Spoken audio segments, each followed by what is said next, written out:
Yes, it is -1 degrees. With the wind chill, it's -14 degrees here in Idaho in January. It's been cold for a long time, but just because it's cold doesn't mean you can't cook outside and have a great meal. So I was thinking, what would be good for lunch today?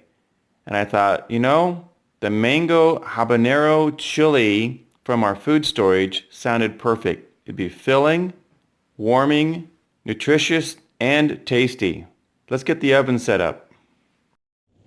So I went downstairs to our food pantry, grabbed our two solar ovens, put one over each shoulder, brought them outside, and I'm going to set them up. Boy, I've got to get back in the house. I cannot feel my fingers and thumbs anymore. It is bitter cold out here. But what I typically like to do, and what I wanted to show you and do a little test here, is I set up my solar ovens outside as I'm getting them meal prepared. That's what I've done here with our two ovens. But I wanted to see how well they preheat, one with the reflectors on and one without the reflectors. I'm going to go inside, get my hands warm, and start making lunch. Boy, that really, really hurt. I don't think I was out there for more than 5 minutes, and I completely lost feeling in my hands. I came inside the house and put my hands into some lukewarm water for about 5 minutes and got my feeling back. I thought I'd just run out there without my gloves on and get things set up for this video for you, and that was a mistake. So just FYI to myself and everybody else, make sure you're dressed appropriately, even if you think you're just going to be out there for a minute or two. Okay, so here's lunch. We use our solar oven a lot to cook dinner, but lunch is a great option too. Just get things out in the morning and everything be ready for lunch. I typically have a late lunch, usually mid-afternoon, 2 or 3 o'clock, and usually later dinners, just because I'm always busy doing things. Here's our favorite manufacturer of dehydrated foods. I haven't tried this particular one before, but one thing I want to mention is that when we use our dehydrated foods from our food storage, I always like to add fresh vegetables. It beefs up the meal, makes it go further, and it just makes it taste great. Now this particular manufacturer, I don't think I need to, but I always like to add fresh vegetables whenever possible. So I'll be doing that with this mango habanero chili mix. I don't like peeling my root vegetables, but I did wash them off and scrub the skins to get the dirt off of them. Now I'm going to cut them up and get them ready for the chili. For this meal, all I really need to do is add 5 cups of water to the ingredients pack, and I'm good to go. But since I'm adding fresh carrots and sweet potatoes, which I really love, I'm going to have to divide this and put it into 2 pots, which is great because then I'll be able to cook one in the solar oven without the reflectors and one with the reflectors in it and do a comparison that way. And I'll add an extra cup of water or maybe 2 for the additional vegetables that I'm adding. By the way, these granite-ware pots came with our solar ovens when we bought them several years ago, and it's interesting, we still have the labels on them. I went to pull the labels off on one of them on the left, and I thought, if we've had them on there for so many years, might as well just leave them on there. But they are great to cook in. We use all kinds of glassware, cookie sheets, cake pans in our solar ovens, so you don't need to use the granite-ware, but they do absorb heat and cook very, very well because they're dark and lightweight. Got everything mixed together. All I'm going to do is add some water. I'm not going to add any spices. When I was mixing this together, I could really smell the spices. It smelled great. I don't think I need to add any other seasonings. So I'll split this between the 2 pots and add the water and take them outside and see how the solar ovens are doing. See if those have preheated. I've decided to put 3 cups of water in each pot, and of course I'll be using the water from our new Berkey system. We sold our old one. Because this is all going into my body, I want to make sure that this is healthy food and water. We filter all our drinking and cooking water through our new Imperial Berkey. If you haven't seen my other videos on the Berkey water purification system and why I highly recommend it, and that's the only thing that we use for water purification, make sure you check those links out below this video. If you're interested in getting unadvertised, deep discounted prices from me on the Berkey as an authorized distributor, just send me an email to david@LDSPrepper.com and I'll send you over the discounted pricing.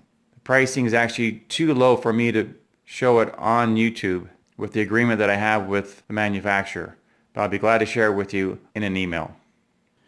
Well, I weighed out the ingredients, so I have exactly the same amount in both containers, and I've measured out the 3 cups of water for each container. Now it's time to put them out in the solar oven. This time I'm wearing gloves outside and a hat.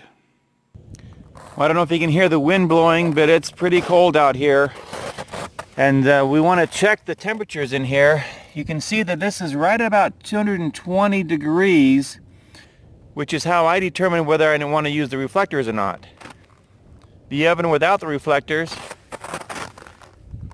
is about 180 degrees. So I'm deciding not to use the one without the reflectors. This is a good example of when it's appropriate to use the reflectors. Now, both of them may cook just fine, but 180 degrees is a little bit low for me. I like the 220 degree minimum as a preheat. If I can hit the 220 degrees without the reflectors, which I typically do, in a day that isn't below zero, then I'll cook without the reflectors. But today, we're going to use the reflectors here in this cold winter weather. Everything's set up. I'll just let things cook. Now, the instructions for the dehydrated food says I need to bring water to a boil and then cook it for 20 minutes or so. Obviously, I'm not going to be doing that. This is a great experiment to see if you can cook dehydrated meals without needing to bring water to a boil, which takes a lot of energy. Here we're doing it energy-free. It's a nice 67.2 degrees here in the greenhouse with 66% humidity. I'll be working in the greenhouse today. As you can see, I've made some major changes in here. Just a quick update. I used to have 2 18-inch soil beds, one on each side, on the north and on the south, and a 4-foot box in the center. Really learned not to like the 4-foot box. It's not easy to harvest with so much food and having to reach across, growing vertically. So I separated that and removed the T-frame and installed an A-frame inside, and then support on the top of the greenhouse too. Today I'll be taking out my automatic watering system down on the other end of the greenhouse and moving that to get it lined up with the new box locations. I'm also experimenting with pulling air from the top of the greenhouse. You can see the tube at the very end of the greenhouse here. I'm pulling the warm air from the top of the greenhouse down inside the geo-air blower and circulating inside the greenhouse. So here are the exhaust pipes from the geo-air. Right now the temperature is 44.9 degrees coming out and 79% humidity. So that's well above the minus 30 degrees outside, and this is working fabulously well. More details to follow on the update of the greenhouse. One thing I've added to the greenhouse in testing is this dehumidifier. It pulls about 1.5 gallons of water out a day. That's the maximum capacity of it. So I'm not sure how much more it would pull out if it didn't automatically shut off. But we're actually using this water and filtering it through the Berkey to provide all of our drinking water in the house. I love the well water that we have. My wife isn't a fan of well water, so we're compromising on using the condensation from the greenhouse as our drinking and cooking water. So far we're both really happy with it. But right now it's time for me to go get some breakfast while my lunch is cooking in the solar oven.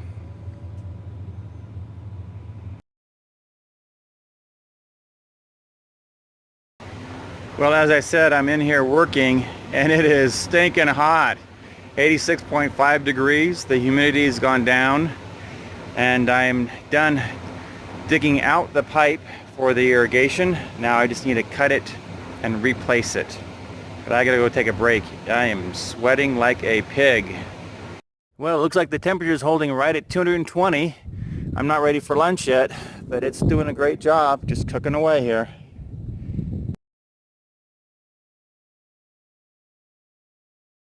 Well, it's 4 o'clock. I've completely missed lunch. I've been working in the greenhouse, as you know, and I came out here to go let my sister's dogs out and found that the solar oven is sitting in the shadow of the solar panels. I'm sure it's cooked. It's been out here for 4 hours. I put it out here at noon. I'm just going to put this in the kitchen, do a quick taste test, and get back to work here in the greenhouse. Okay, it was 180 degrees when I brought it in. These are nice and warm. Boy, these feel good on my hands. It's so cold outside. Let's take this off and do a little taste test here. Looks great. We got some beans. Looks like some carrots. Let's see if we can get some sweet potatoes here too. Here we go. I want to see if the beans are done.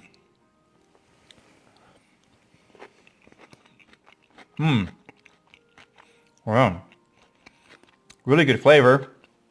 Beans are totally done. And the vegetables are just right. I like my vegetables crunchy. I hate them when they're soggy. This is perfect. Maybe I will take a break here for lunch. Obviously added too much water in here. But that's fine. So it's more like a soup, which is great. These cold days, soup is a good idea. I don't want to sit here and eat in front of you, but 2 thumbs up on the mango habanero chili and on the solo bar for cooking it outside when it was 30 degrees below freezing.